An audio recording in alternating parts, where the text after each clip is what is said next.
Nochecitas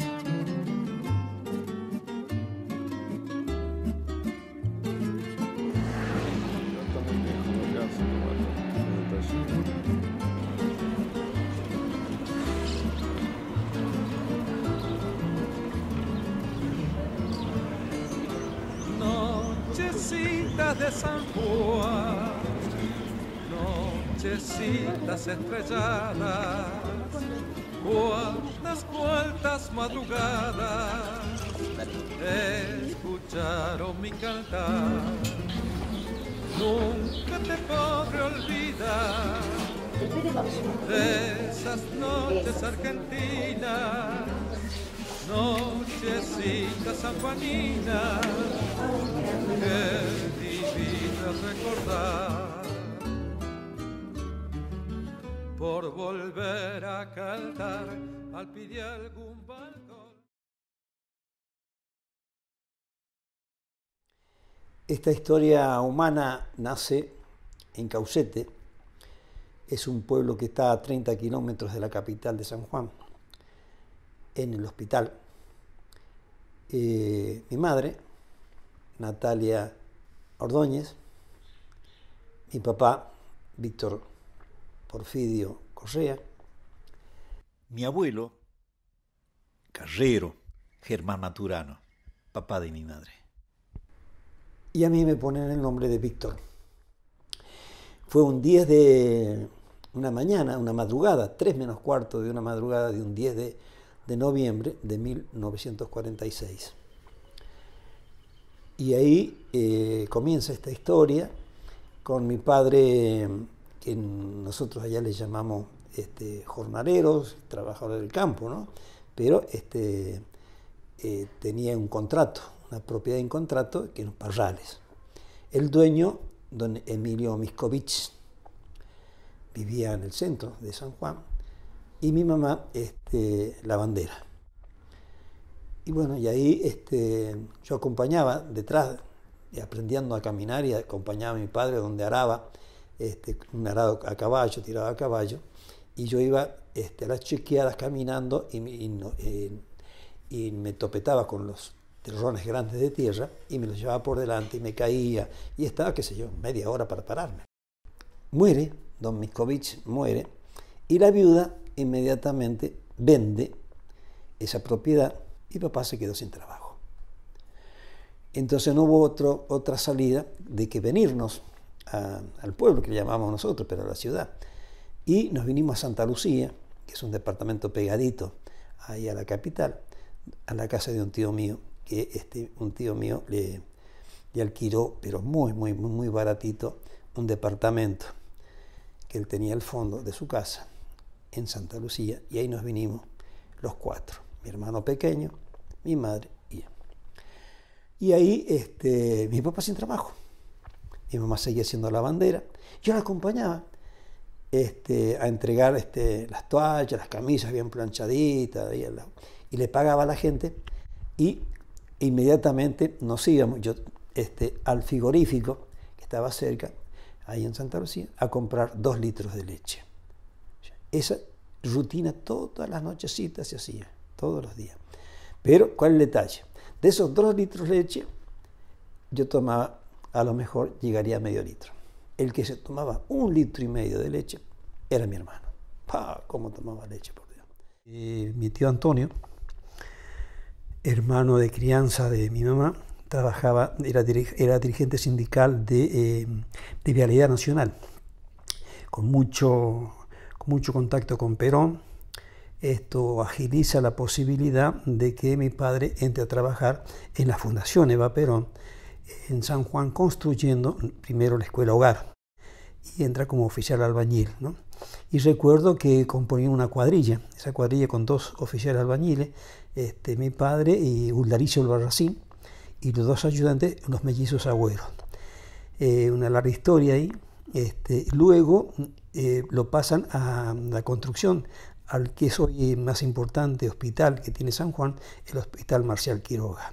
Lo acompañé a mi padre a la obra, donde él tenía que firmar que le daban las vacaciones en el Marcial Quiroga.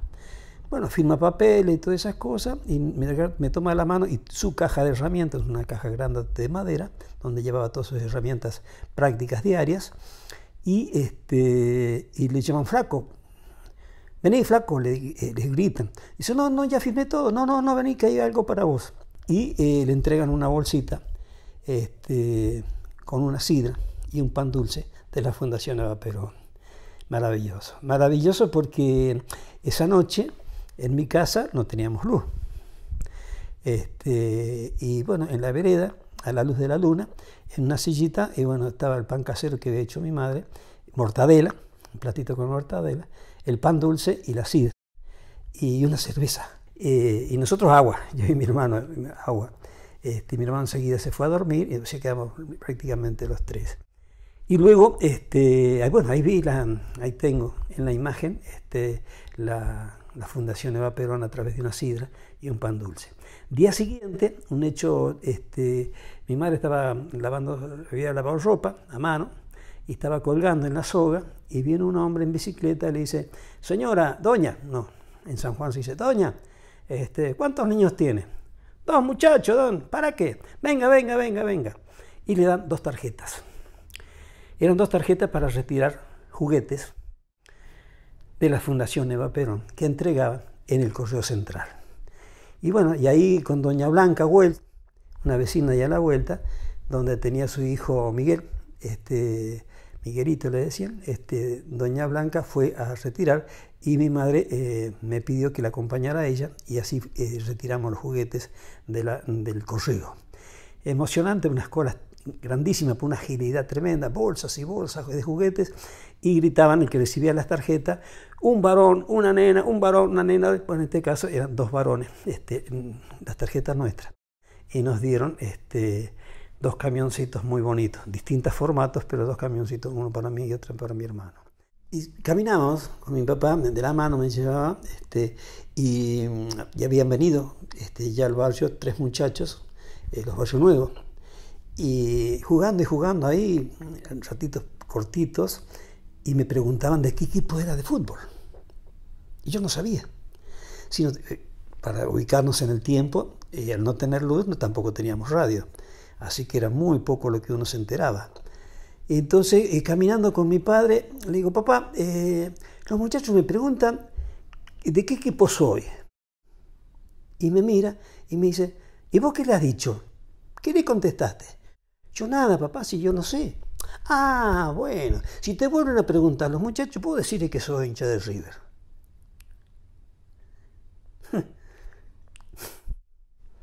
Hoy en día es imposible dejar de ser hincha de River. Me lo pidió mi papá. El regimiento de San Juan salió leal a Perón, y pasando San Luis, bombardearon los 3 primeros camiones. Por supuesto que mataron a los soldados, mataron a todos. Y ahí el regimiento de San Juan se rinde. Y ahí se vuelve otra vez a San Juan con toda la tristeza de sus muertos y la frustración de no haber podido defender a Juan Domingo Perón, nuestro presidente. Y ahí en la escuela nuestra de ahí del barrio, escuela número 9, Capital Federal, escuela nacional, porque en esos tiempos estaban las escuelas nacionales y las escuelas provinciales. La nuestra era una escuela nacional. Y ahí estábamos nosotros y vamos al recreo y aparece uno nuevo, un alumno nuevo. Pero bueno, cuando vamos al recreo lo empezamos a mirar y todo nos llamó la atención a los muchachos lo que tenía puesto. Y entonces, la ropa y lo que tenía en los pies. Entonces le decimos, ¿y eso qué es lo que es? Así, aunque ustedes no lo crean, le pregunto, ¿y eso qué es lo que es? Son zapatos, muchachos. Claro, nosotros siempre de alpargata, todos los muchachos, todos de alpargata. Alpargatas con chute. Que se ponían los bigotes, se salían las puntas de los bigotes por estar jugando a la pelota, ¿no? Pero nos llamó la atención lo bonito que eran los zapatos. Y esos zapatos, dice, no, ¿y lo has comprado vos? ¿Dónde sacaste tanta plata? No, a mí me lo daban. ¿Cómo te lo daban? Sí, yo en la escuela. Claro, para nosotros era muy raro. ¿Qué escuela? No, la escuela hogar. Yo estaba en la escuela hogar.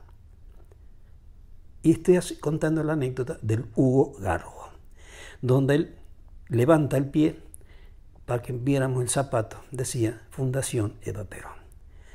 Donde había triunfado el golpe contra el general Perón y cerraron la escuela y echaron a la calle a todos los niños que iban, varones y mujeres. Conocimos nosotros al Hugo Garbo que cayó a nuestra escuela con ese lujoso guardapolvo, ese lujoso zapatos, medias, todo se lo daban, lo producía la Fundación Eva Perón en sus talleres.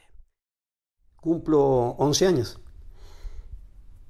11 años el 10 de noviembre y enseguidita nomás, en febrero siguiente, con 11 años recién cumplido, el martes 2 de febrero de 1958, mi primer día formal, institucional, trabajando en la panadería de la Ideal. Y ahí empecé con mi historia en la panadería y ambicioso al máximo. Quería aprender, mi misión, mi objetivo era aprender.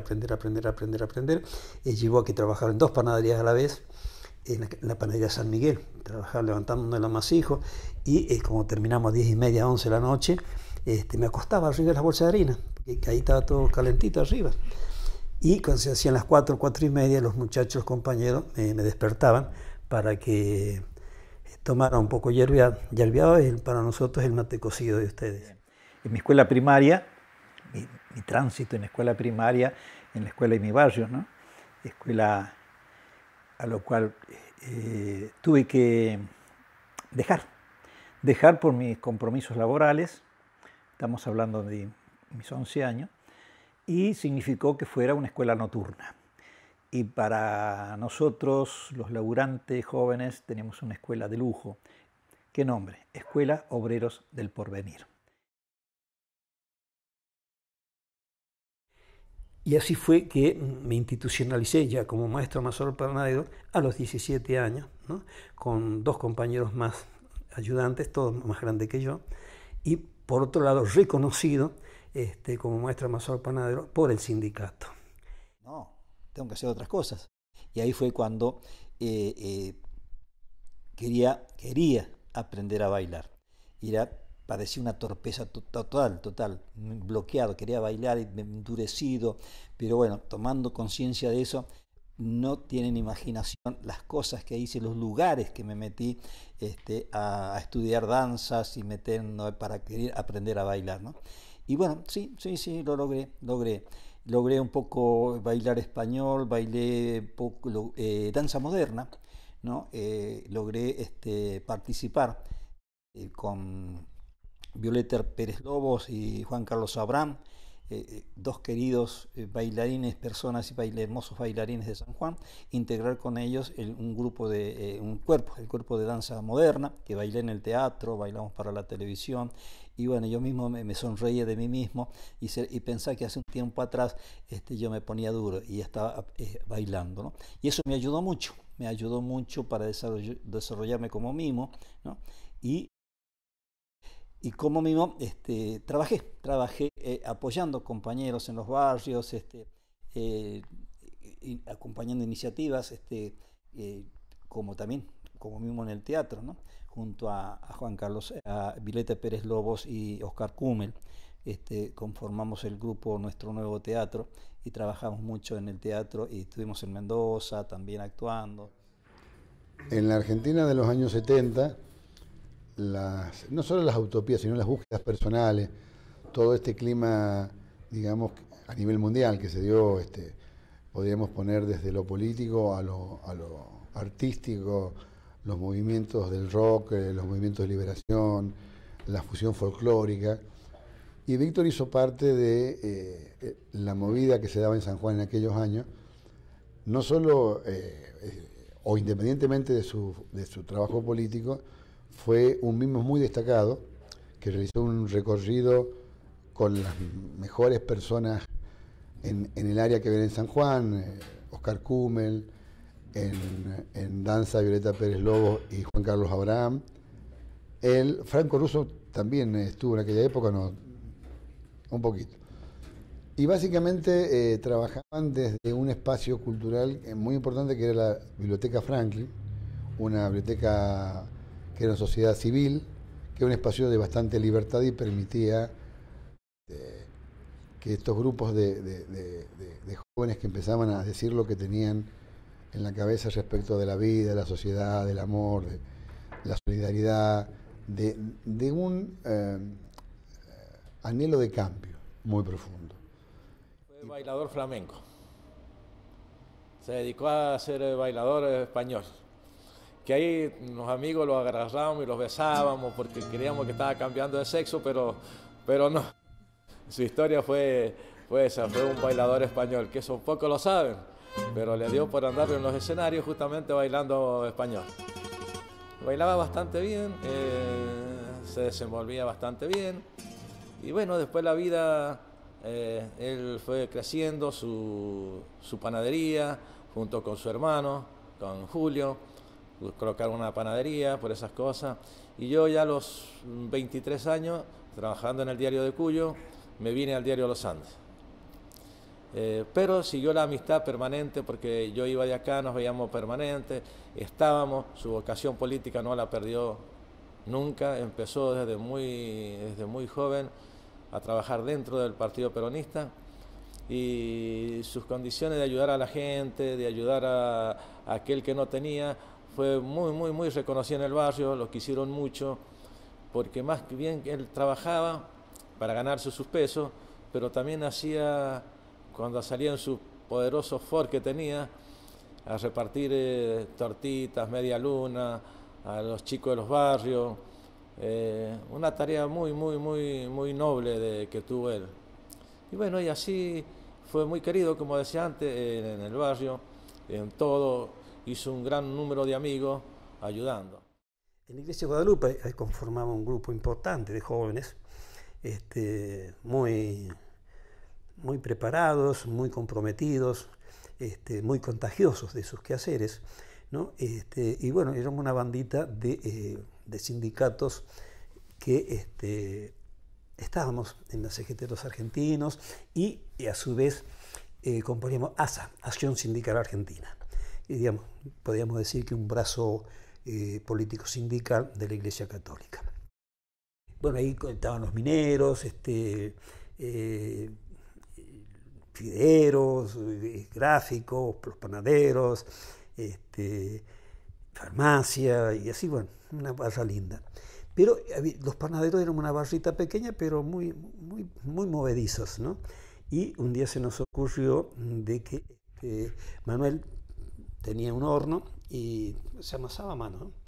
Entonces, bueno, entre uno conseguíamos, de las panaderías que trabajábamos nosotros, conseguía un poco de harina, un poco de azúcar, un poco de pasa de uva, un poco de esto, un poco...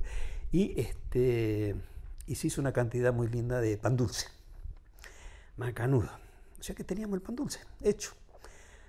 Pero todos nosotros andamos en bicicleta, entonces queríamos repartirlo. Y nos habíamos planteado una idea de ir a la orilla del río.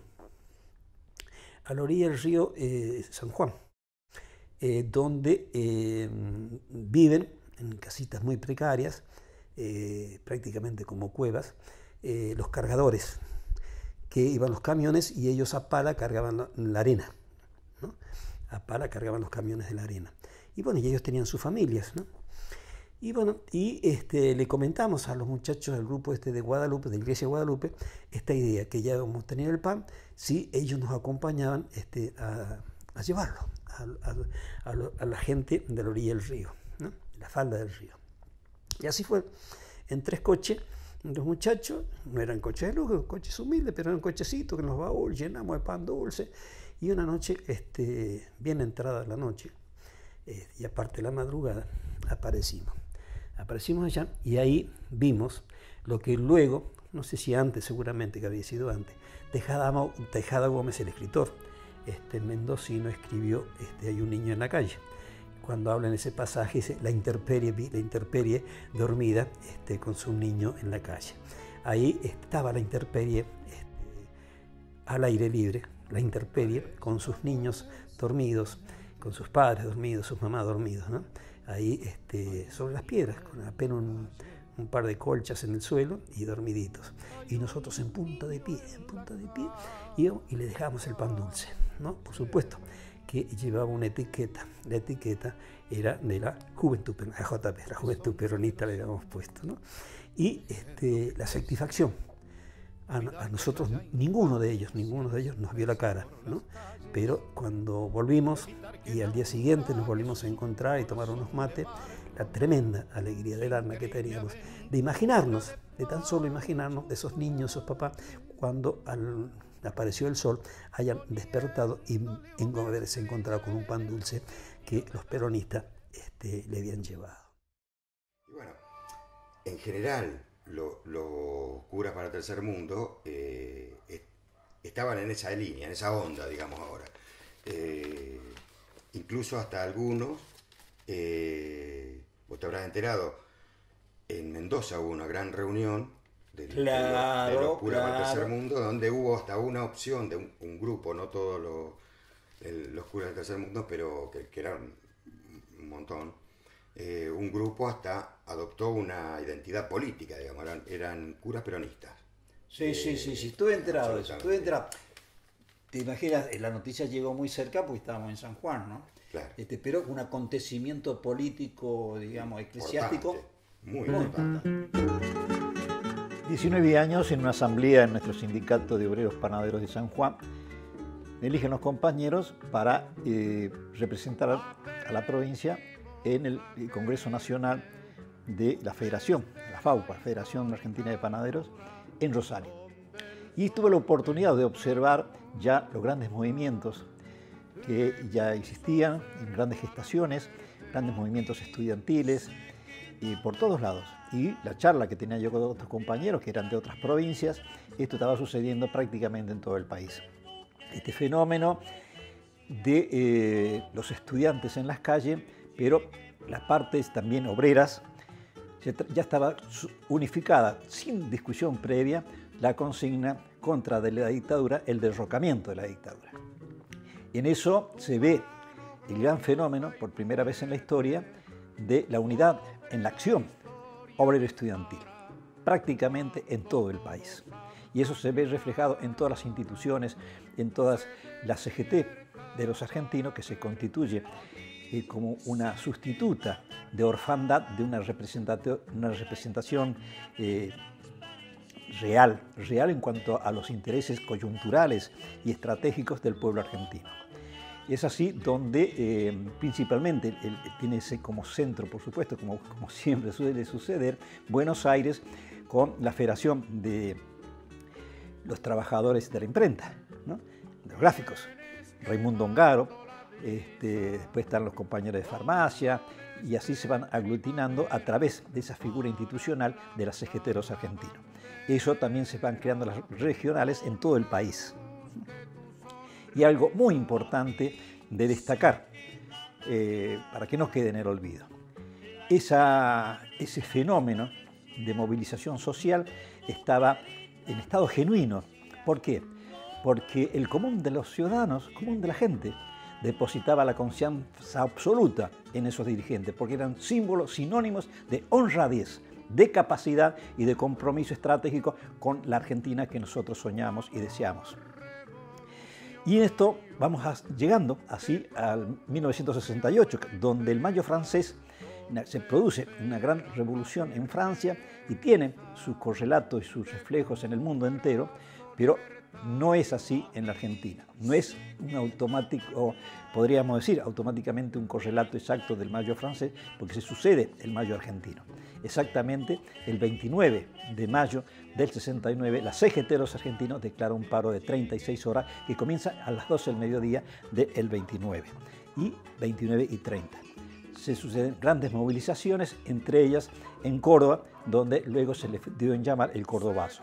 Pero no es tan solo eso, sino el rosariazo, el tucumanazo, el mendozazo, en menor medida en San Juanazo también, y donde por doquier centenares de compañeros presos. El hecho novedoso de todo este proceso en la década del 60, de que todo esto, en todo el país, todo este proceso era conducido por el movimiento obrero, conducido por dirigentes obreros de tamaña honradez, de tamaña capacidad, a lo cual depositaban, el común de los obreros depositaban la confiabilidad absoluta. ¿Y los políticos? Y sí, tal vez por ahí, en las provincias, uno que otro aparecía. El resto seguramente estaban debajo de la cama. Hecho sumamente notorio a tomar en cuenta. El movimiento obrero conducía todo este tamaño, resistencia contra la dictadura, que tuvo sus logros también. Esta grande movilización, histórica por supuesto también, sucede en todos los pueblos. San Juan no fue ajeno. San Juan tenía su delegación, su regional de la CGT de los argentinos, a lo cual nuestro sindicato tenía 2 delegados titulares, Manuel de los Santos Leiva, secretario general, y Víctor Correa, también delegados titulares a la CGT. ¿Qué sucedió? El 29 estábamos en asamblea decidiendo la adhesión al paro que había convocado la CGT, pero había un plenario en la CGT, la General Hachas, y fue atacado por la policía y se llevaron muchísimos compañeros presos, muchísimos.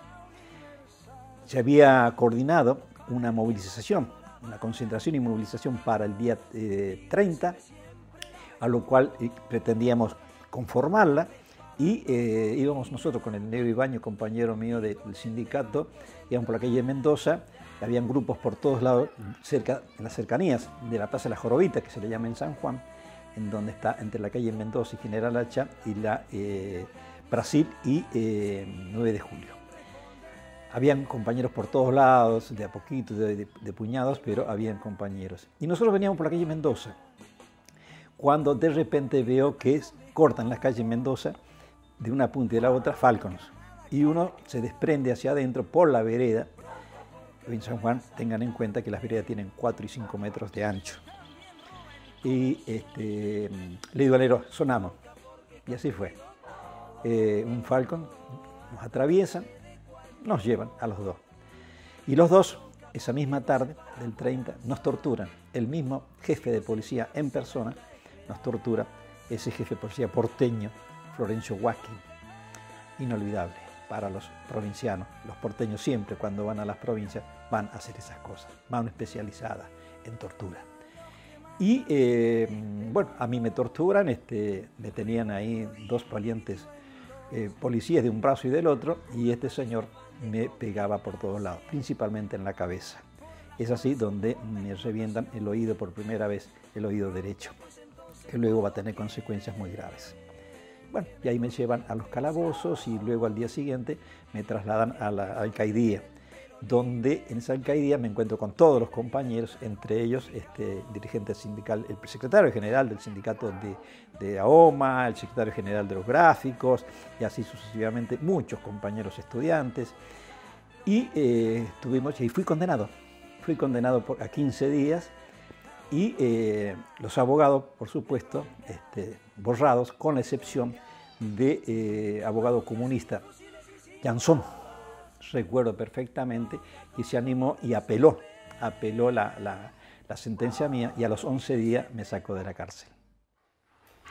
Ya estando en la alcaidía, me anuncian una visita y viene la Quela, que era mi pareja, mi compañera, con su panza a cuesta, una panza muy avanzada, y me dice, te venimos a visitar, con la cara, era una juguetería, ¿no? Y me dice, claro, la miro, sí, tu hija te vine a visitar. En esos tiempos no había ecografía, no sabíamos, pero ella estaba segura que era una nena, entonces por eso ella me hablaba, tu hija te viene a visitar. Gracias a tamaña acompañamiento en el tiempo. La militancia fue enriqueciéndonos muchísimo, y así fuimos comprometiéndonos también a título personal y colectivamente. Entonces ya estaba primero los grupos revolucionarios, y luego se conformó en toda la Argentina la JTP, la histórica y gloriosa JTP, a lo cual llegamos a tener los honores del general Perón, que nos llamó la Juventud Maravillosa. Luego hubieron otros, no desprendimientos, sino brazos organizativos puntuales, como en el caso de la Juventud Trabajadora Peronista, a lo cual estuve involucrado, y así fuimos creciendo. Y en ese contexto de militancia es cuando el 2 de diciembre de 1975, me imagino que podría haber sido 6 de la mañana por el dilumbre del sol, en mi casa, estaba en mi cama, durmiendo con mi pareja, con mi compañera, con la Quela, y entran al dormitorio los militares y me dicen, levántate, vestite, y así lo hice, y me llevan, por supuesto, esposado y cuánta cosa más, ¿no? Pero ¿dónde me llevan? Encapuchado y atado, me suben a un camión y me llevan, a lo cual yo imaginariamente imaginé el recorrido, y a lo cual era cierto, al Regimiento 22 de Infantería, donde ya estaba funcionando un campo de concentración. Ahí donde estuve no sé cuántos días exactamente, porque no había cuenta real, por cuanto nunca dejé de estar encapuchado, atado y torturado muchos días. Y luego un día me amontonan, me van sacando y me suben a un camión, aparentemente era un camión, donde escuchaba otros movimientos y con otros compañeros más que evidentemente habían estado ahí, nos trasladan a la cárcel de Chimbas. Ya en la estadía en la cárcel de Chimbas, en el pabellón 5, celda número 20, me sacan y me llevan al juzgado federal. Ahí me encuentro con el señor juez federal Mario Gerarduzzi, a lo cual declaro prácticamente una nueva declaración ante él, ¿no? Desmintiendo cosas escritas que me querían hacer firmar, porque evidentemente era una causa inventada. La fundamenté con mi absoluta claridad, mi absoluta verdad, a tal punto de que en un momento él se retira, vuelve al rato y me dice textuales palabras: el juez federal Mario Gerarduzzi de San Juan, esta vez me cagaste, la próxima te reviento. Te vas en libertad, pero no de acá, de la cárcel. Bueno, así me llevan nuevamente a la cárcel, nuevamente a mi celda, y me dicen, prepara el mono. El término de las cárceles, preparé todo, y ese día, todo el día, esperé, y al otro día seguí esperando, pero nadie apareció. Por supuesto, seguí prisionero. Y recién, algo así como el 4 de enero, me llaman a las rejas, me abren la celda, me llevan a las rejas y me leen, porque si me van a leer, yo no lo vi, o sea, no lo pude ver, las letras, ellos me dieron lectura. Era un decreto presidencial firmado por María Estela Martínez de Perón, que tenía que seguir detenido a disposición del Poder Ejecutivo Nacional. En una mañana, creo muy temprano, y digo temprano, pues no tenía el reloj, por supuesto, pero no había luz solar. Me abren la celda y me gritan, levántate rápido. Por supuesto que lo hice, me sacan afuera y por el pabellón iba caminando, y el gran temor de que cuando sucedían esas cosas te sacaban para matarte. Así que yo tosía para que el resto de los compañeros se enteraran que a mí me estaban sacando. Me sacan afuera, por supuesto esposado y esas cosas, me meten en un coche, cabeza gacha, pero la cabeza prácticamente sobre entre las piernas, y me dicen, ¿tenés idea dónde vamos? Digo, no, señor, vamos a tu casa. ¿Sabes por qué? No, señor, ha muerto tu hermano. Se imaginan el golpetazo, ¿no? Pero sin saber qué hermano, porque yo tenía 2 hermanos varones y una mujer. Cuando llegamos a mi casa, Segunino Navarro, 1348 Sur, Valdivia, desamparado, me bajan, cabeza gacha por supuesto, sin poder ver a nadie ni nada por el estilo. Ya había claridad del día, estaba mi hermano el más chico, estaba en su cajoncito y mi madre al lado, ¿no? Bueno, Tito estaba ya preso acá en el 22, no sé dónde estuviste, ¿estuviste en el 22? Y vino una camioneta verde que le llamaban la guerrillera a esta gente, y venía, bueno, con unos tablones atrás, habrá apostado un montón de soldados, porque utilizaba a la gente del pueblo esto.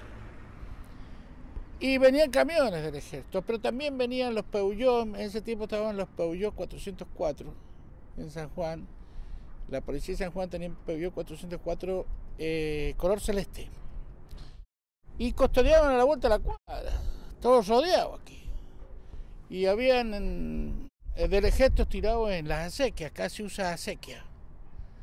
Y así ya están desapareciendo, pero ahí han apostado. A mí me agarraron acá en la puerta, había un árbol más grande, y me dejaron ahí. A él lo traían encadenado en las manos, a grillos abajo. Y bueno, venía con que yo eso lo observaba, porque observamos todo. Un rifle, me acuerdo, esos largos de una sola bala, que era mejor hacer una bala para que no se salviste y todo. Claro, era... Y bueno, la política es terror. Imaginá que hacer el peronismo después de eso. Habían dejado el terror, no te acerqué a un peronista porque si no te llevo. Ay, bueno, pero logramos vencer esto. Esto es bastión peronista. Se han llevado muchos compañeros en cana de aquí. Y 6, 7 por lo menos, ¿no? Más los 2 compañeros que desaparecieron allá, la pareja. Más o menos. Una cantidad linda se han llevado. Lo que pasa es que esta villa y Desamparado había formado muy buenos cuadros. Muy buenos. Y así viví ese tremendo dolor. Mi hermano Dante lo vi que se iba de este mundo. 14 años. Enseguida nomás, vamos. Y bueno, me volvieron a subir, cabeza agacha, por supuesto que no pude ver a nada. Me vuelven a subir al coche y me llevan de vuelta a la cárcel. Calculo que tipo 11 de la mañana nos abren nuevamente la celda, que nos pongamos en las puertas de cada uno en la celda, y estamos viendo que hay una visita de vista, como se habla en términos militares, del coronel Membiel, responsable del Ejército 22 de Infantería. Cuando se acerca a mi celda, le digo: Señor, gracias por permitirme despedir el alma de mi hermano. Y él me mira a la cara y me dice: yo le doy las gracias a usted que usted esté acá presente. Porque si usted en este momento no está acá presente, yo estaría volando por los aires. Esto sucedió un 19 de enero de 1976 en la cárcel de Chimbas, en San Juan. Y hay otra anécdota, un detalle muy interesante que hace al compromiso de mi familia. Mi hija, les contaba, mi hija tenía 5 años, Ivana, tenía 5 años, al otro día cumplía 6, y en ese año va a la escuela primaria.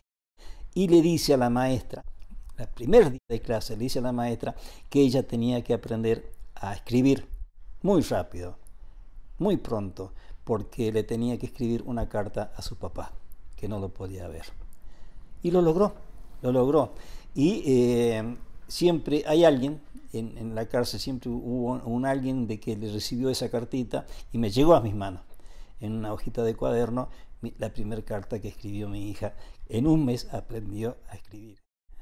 Cosas del compromiso por amor, porque nada de conceptos figurados, sino a través del amor, acompañándonos en los peores momentos de la vida. Eso llevó también que cuando me detienen, aproveché. Bueno, pues no tenía nada. Yo un día en la celda me puse a pensar, pero puedo ser mimo. Y bueno, ¿por qué no vamos a hacer? Bueno, sin maquillaje, sin ropa, sin sonido, sin nada, a capela. Entonces inventé a la fajina, le digo, bueno, vamos a limpien bien 2 paños del piso, invitamos a los compañeros a sentarse en el suelo y los más bajitos, más chicos, más adelante, como si fueran chicos, y ahí empecé a hacer, crear este mimo, porque nunca había actuado solo. Siempre en grupo, pero nunca había actuado solo, y empecé a actuar, y todos los domingos le hacía una peñita a los compañeros, ¿no? Y bueno, y ahí cada vez fuimos más presos, y seguí haciendo esto, seguí haciendo mismo los domingos, las peñitas, y hay personajes relevantes en la política, en la presencia cultural de San Juan, que es el que fue gobernador y actualmente diputado nacional por San Juan, José Luis Gioja, prisionero también. Él me vio actuar y en ese momento hasta el día de hoy yo sigo siendo el mismo Correa. No me dice Víctor, me dice mismo Correa. Me trasladan, se produce el primer traslado de compañeros, no solamente yo, sino un grupo de compañeros que nos trasladan, que no sabían más a dónde, y ahí nos llevan a un pabellón. Y como compañero de celda en ese momento lo tuve al Turco Nasif, como compañero de celda, ¿no? Y luego enseguida nomás nos bajaban a un patio ahí a tomar sol un par de horas durante el día, y ahí nos enteramos de que se produce el fusilamiento de dos compañeros, ¿no? De Dardo Cabo y otro compañero más, y luego al par de días puse otro fusilamiento más de Rapapov, ¿no? Y se le dio en llamar el pabellón 1, pabellón de la muerte, ¿no? Y en ese reacomodamiento luego me llevan al pabellón 13, y ahí me meten en la celda 886, y soy el prisionero número 20.444. En ese contexto donde miles de argentinos somos detenidos, se da la paradoja donde compañeros y compañeras de distintas provincias vamos confluyendo en una cárcel que empieza a ser el símbolo del lugar de detención de la mayoría de los militantes populares que somos detenidos por el régimen de Videla y Martínez Dios.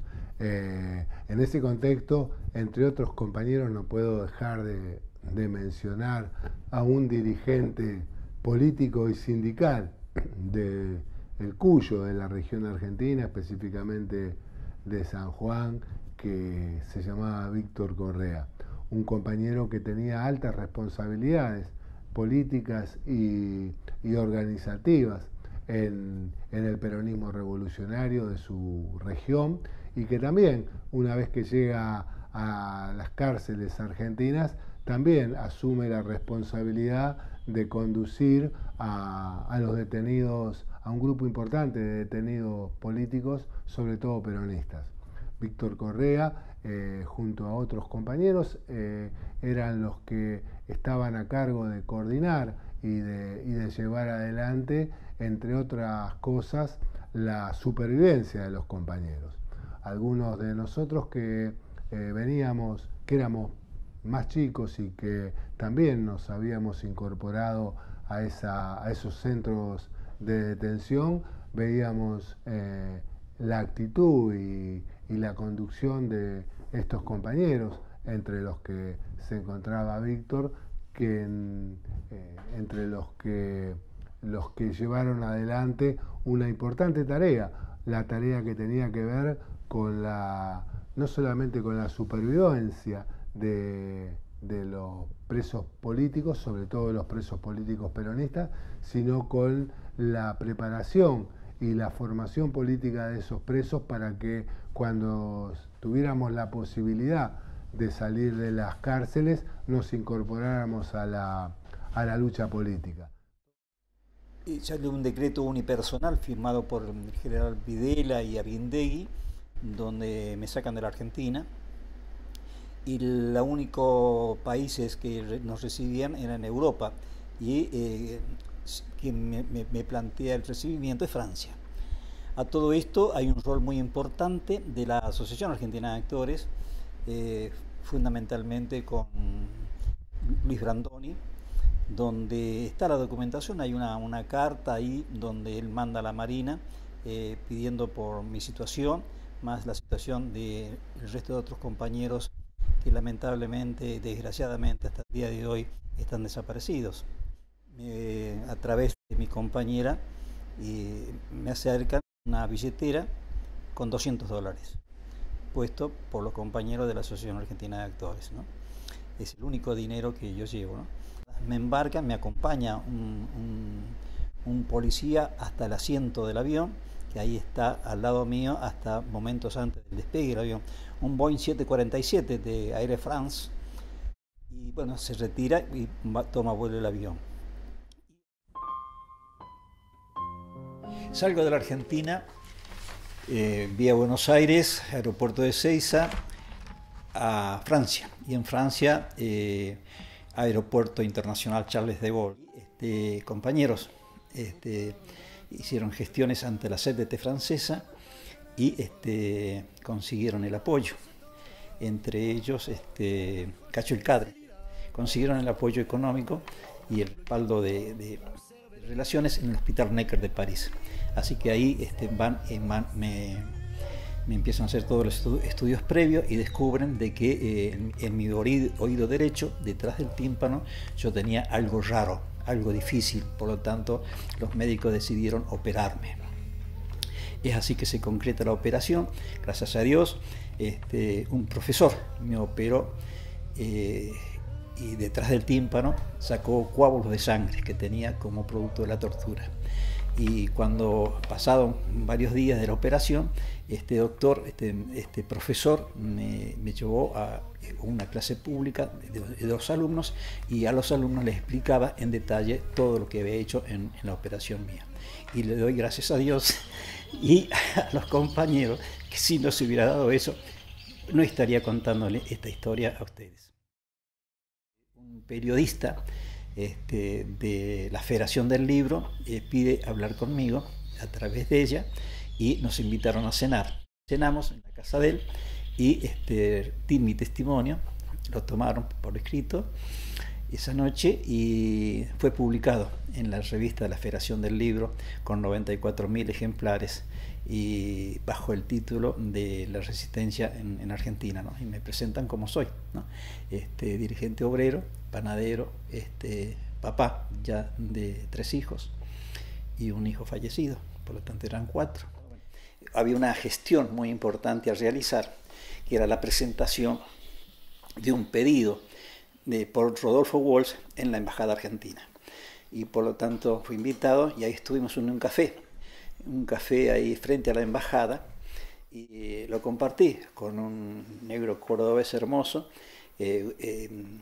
Garzón Maceda, abogado laboralista de la CGT de Córdoba, que estaban entre ellos grupitos, y bueno, le digo, muchachos, yo hasta acá los puedo acompañar, no puedo más. Y dice, sí, no, flaco, te comprendemos, porque estaban esperando la llegada de Ionesco, el dramaturgo francés, que juntos iban a entrar a la embajada a pedir por Rodolfo Walsh. Como producto de la repercusión que había tenido mi testimonio, que había sido traducido a varios idiomas, entre ellos el alemán, compañeros argentinos y alemanes reunidos me invitan a que participe en un debate en Berlín. Ellos me pagaron el pasaje en el tren, así llegué a Berlín. Y un interesante clima, un interesante lugar, muchos dirigentes, muchos grupos estudiantiles, políticos, militantes políticos, sindicales, entre ellos metalmecánicos, otros sindicatos de servicios, ¿no? Y muchos periodistas. Bueno, la invitación era exponer, expuse toda la situación, no solamente la personal que había atravesado como ex prisionero, sino que la situación que se estaba viviendo en Argentina y la resistencia que se estaba viviendo en Argentina, que era el dato para nosotros más importante, difundir lo que estaban haciendo los argentinos en Argentina. En esos mismos momentos se vivía unas situaciones muy tristes, muy de tensiones, muy de expectativas. Había fallecido el Papa Pablo VI. Y tuve la oportunidad de pasar por la basílica y verlo. Estaba en una cadena permanente caminando que no se permitía en la basílica de San Pedro. No se permitían sacar fotos, pero sí verlo ahí a 1,50 m. Y tuve la oportunidad de verlo y pasar y orar por él, ¿no? En el marco de mi militancia permanente diaria, a través de las informaciones que recibo, que estaba en conflicto, se había desatado un conflicto de los portuarios en Argentina, con un alto grado de acatamiento, con un alto grado de enfrentamiento con la dictadura. Así que tomo la decisión de hablar con los compañeros italianos de la Federación Unitaria, a nivel nacional. Entonces ellos se comunican con el puerto de Génova, que ahí tienen sus representantes también de la Federación Unitaria Italiana, y coordinamos una fecha de encuentro. Así que viajé a Génova y me reuní con las 3 partes de la Federación Unitaria Portuaria y discutí, le aporté la información que teníamos del conflicto y unánimemente los italianos tomaron la decisión de adherir totalmente a los compañeros argentinos en el conflicto portuario. Y medidas de acción. La medida de acción, un reclamo por escrito a Videla, un escrito solidario al sindicato, hacerles llegar al sindicato portuario de Argentina, y el dato más importante, elevar un reclamo formal institucional a la OIT, a la Organización Internacional del Trabajo. Y el cuarto punto que se decidió en esa reunión, de que en el puerto de Génova no se iba a descargar ningún barco de bandera argentina tanto durara el conflicto. La tremenda satisfacción de sentirme útil a tamaña resistencia de los portuarios argentinos. Por esos tiempos en Europa circulaban muchas versiones sobre la interpretación sobre la dictadura de Argentina, ¿no? Y es así de que en un momento recibo una invitación de un periódico muy importante de Italia, el diario el Avanti, que tiene varias impresiones en regionales en Italia, y este es el Avanti de Roma. Y por supuesto dije que sí, y bueno, me invitaron y entonces llevó adelante con el acompañamiento de un compañero conocido y este periodista del diario en una lancha restaurante. Y ahí a pleno sol estábamos, se hizo el reportaje, a lo cual respondía a pregunta del periodista, pero el eje central es que la interpretación de que Videla era democrático. Entonces esa teoría, esa interpretación la desmentí con hechos concretos de que ese doble discurso que se pretendía difundir en Europa era totalmente pernicioso y mentiroso. Así que bueno, di mis fundamentos, la sorpresa mía de que, no recuerdo exactamente si al otro día o un par de días después, la nota de mi reportaje salió en la tapa del diario El Avanti. Mi relación con la Federación Unitaria Italiana a través de la Secretaría Internacional prácticamente era diaria. Por lo tanto, ellos me tenían al tanto de todas sus iniciativas de organización. Por lo tanto, me fui invitado y a costa de ellos, económica me refiero, me llevaron a todos los lugares, todo el norte de Italia. Estamos hablando de Firenze, estamos hablando de Milán, estamos hablando de Turín, y en todos lugares yo era expositor, ¿no? Junto con ellos, por supuesto. El sur de Italia también, hasta Nápoles. Y inclusive estuve en Venecia, en la Piazza San Marco. En Piazza San Marco tuvo un acontecimiento donde ese día había venido un barco cubano y en la Plaza San Marco cantaba Silvio Rodríguez.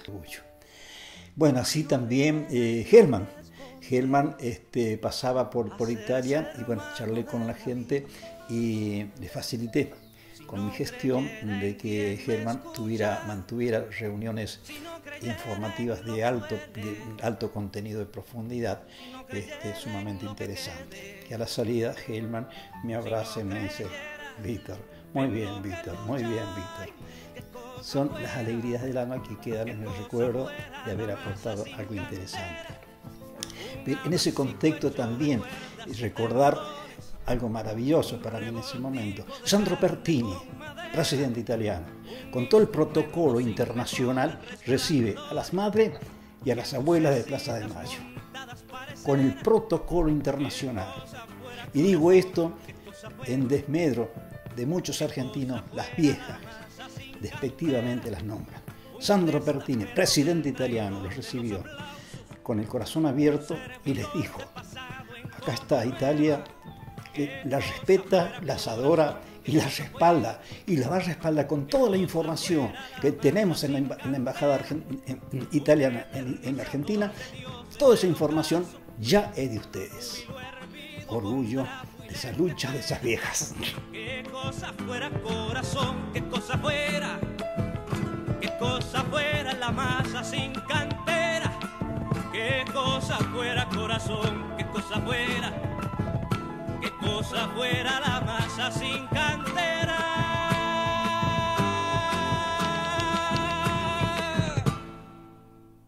Que estuve en Europa, no había casa de familia, lo que sea, que me pidieran, Víctor, hace todas unas empanaditas, una pizza, una empanadita, una pizza. Así estaba la casa de unos compañeros de que cariñosamente era un dirigente sindical de Rosario, ¿no? La Chancha López. Y esa noche venía don Oscar Videgain y me dice, ¿te podés hacer una empanadita? ¿Y por qué no? El único debe que tuve que no sabía encontrar el pimentón. Había una páprica dulce, pero no sabía, ante la duda, hice el relleno, pero blanco. Hice las empanadas y esa noche vino don Oscar con su señora. Y lo novedoso es que, muy animada la charla, Oscar Videgain era padrino de su hija menor, de la Chancha López, y comió una empanadita, ¿no? Y su señora siempre lo trató de usted. Y enseguida va por la segunda empanada y le escuché que le dice, don Oscar, ¿no cree que le puede hacer mal? Y don Oscar, diplomáticamente y elegante, un hombre sumamente elegante, miró hacia arriba y siguió comiendo su empanadita, ¿no? Es más, se tomó medio vasito de vino tinto, ¿no? Y una tercera empanadita. ¿Por qué? Había roto todo su protocolo. Su histórica cena era un té con un par de galletitas. Y ese día estaba tan feliz, que se comió 3 empanadas con medio vaso de vino. Don Oscar Videgain, las empanadas del Víctor Correa. Estaba en la oficina cuando recibo una llamada de Cristina Videgain, la hija menor de don Oscar Videgain. Dice, mirá, Víctor, esta noche viene don Rodolfo Poirós a mi casa. ¿Podrás hacerte unas empanaditas? Mirá, voy a ver si puedo. Dije por cumplir, fue imposible. Preparar relleno, toda esa cosa era imposible en cuanto al tiempo, la cantidad de tiempo. Entonces, ¿cómo hago? Entonces hice unas pizzas. Y esa noche preparé las pizzas en la cocina de Cristina y junto con un par de amigos, don Rodolfo Poirós y su compañera, ahí, el viejo divino, un divino total, comió pizza y unos vinos ahí. Pero lo novedoso para mí fue cuando ya nos despedíamos, casi los dos en la misma puerta, me dice, esto se lo tengo que decir en su cara, mirándome a los ojos. Me dice, las pizzas han estado buenas, casi diría buenísimas, pero sepa usted que se queda debiéndome las famosísimas empanadas que usted hace. Y me quedé con esa tremenda tristeza, porque don Rodolfo Poirós me hizo ese reclamo histórico, porque de ese día se viajó a México, luego tuvo un desprendimiento de retina y después nunca más volvió a salir de México. Cuantísimo dolor de no haber satisfacido, de no haber podido satisfacerlo a don Rodolfo Poirós, el máximo intelectual que tuvo el Partido Justicialista institucionalmente, o el peronismo, el movimiento peronista, llamémosle así. Algunos compañeros me presentan a Ernesto Cardenal. Mira, es uno de los curita nicaragüense. Bueno, pero que los compañeros que me vienen a plantear de que Ernesto Cardenal pretendía conseguir una audiencia que lo recibiera el Papa para contarle, así de primera mano, contarle todo este proceso que estaba viviendo Nicaragua a esa instancia, en ese momento. Es como que el Papa lo estaba golpeando. Lo que pasa es que el Papa Juan Pablo II era más vale derecha, y Ernesto Cardenal venía por el tema de la izquierda, teología de la liberación. Es otra historia. Por ahí vamos. Entonces, los compañeros me plantean, che, Víctor, vos podés echarme una mano. Digo todo esto porque me vienen a hablar los compañeros, porque yo tenía una oficina en la Federación Unitaria Italiana, que son 3 centrales sindicales que confluyen en una, y tenía mucho respaldo sindical, entonces tenía muchas influencias por muchos lugares, ¿no? Conocidos. Entonces así que me puse en marcha, conseguí un local, otros compañeros me ayudaron a invitar a este periodista y armamos una conferencia de prensa. El poderoso Ernesto Cardenal, así bajito, delgadito, la boina era más grande que su cabeza, una cosa hermosa, es un paquete de ternura, ¿no? Entonces él exponía, estuvo hablando en la conferencia de prensa, la situación que estaba pasando en Nicaragua en ese momento, y les pidió a los periodistas, por favor, les pido a ustedes que me ayuden a difundirles, a pedirle a nuestro Papa de que necesitamos una audiencia para contarles lo que está sucediendo y lo que está viviendo el pueblo nicaragüense. Y nos abrazamos, ¿no? Cuando se despidió nos abrazamos y me dice Ernesto, vamos a triunfar. Estaban en la misma lucha. Mi militancia, mi sentido de pertenencia siempre lo tuve muy claro. Al momento de partir de la Argentina me despedí de mi hijo Víctor Fabián, de mi hija Ivana y la Kela, mi compañera. Y a los tres le dije, en la primera de cambio que se me presente, yo me vuelvo a la Argentina. Y así fue. Me negué a aprender, con beca de por medio, aprender el idioma francés. Con beca de por medio me negué a aprender el idioma italiano por creer de que ahí estaba la trampa. Yo aprendía otro idioma, se iba a facilitar un montón de cosas y se me podía producir la tentación de quedarme. Hasta que un día se me presentó la posibilidad de volverme a la Argentina y lo hice. Tantas veces me mataron, tantas veces me morí. Sin embargo estoy aquí resucitando. Vuelvo a la Argentina, año 1979. Llego a Luján, 1982, y mi recurso económico y social, maestro panadero, Carlos Bota, dueño y propietario de la Panadería Libertad, me da trabajo. Sí, en el año 80, 81, 82, él vino a pedirme trabajo, andaba acá por Luján, lo tomó de prueba y vi que tenía las condiciones como un buen panadero y medialunero, hacía muy buena medialuna de grasa porque tenía la experiencia de los medialuneros de Capital Federal. Entonces, y bueno, después viví acá enfrente, que formó una familia, él tenía una familia, vivían acá enfrente de la panadería. Y la Natalia, chiquita, la tenía dentro de un canasto como si fuera un pancito. Era un pan más dentro de una canasta, Natalia. Y la tenía, siempre la traía, era muy chica, que hoy es una señorita grande ya. Ya viviendo en Luján, nace mi hija Natalia, con su papá Juan, porque vivíamos en la clandestinidad. Y con la apoyatura de compañeros y los propietarios de la panadería me ayudaron a criarla, a Natalia, en los canastos de la panadería. Y así continuamos, volvió la legalidad y tuve más hijas. En total de hijos son 8, 2 varones, 1 fallecido, 1 vivo que actualmente vive en Washington, y 6 hijas mujeres. Ya estamos en 1983, diciembre del 83, con el acompañamiento de don Emilio Fermín Miñone a la central de policía de Capital a recuperar mi documentación legal. Volví a ser Víctor Correa, feliz con la protección de don Emilio Fermín Miñone. En mis quehaceres de militancia dirigí por 3 años consecutivos un periódico que le dimos en llamar La Hoja de la 11 de marzo, en relación al 11 de marzo del 73, con el feliz acompañamiento de Juan Aguiar y Emilio Paterlini.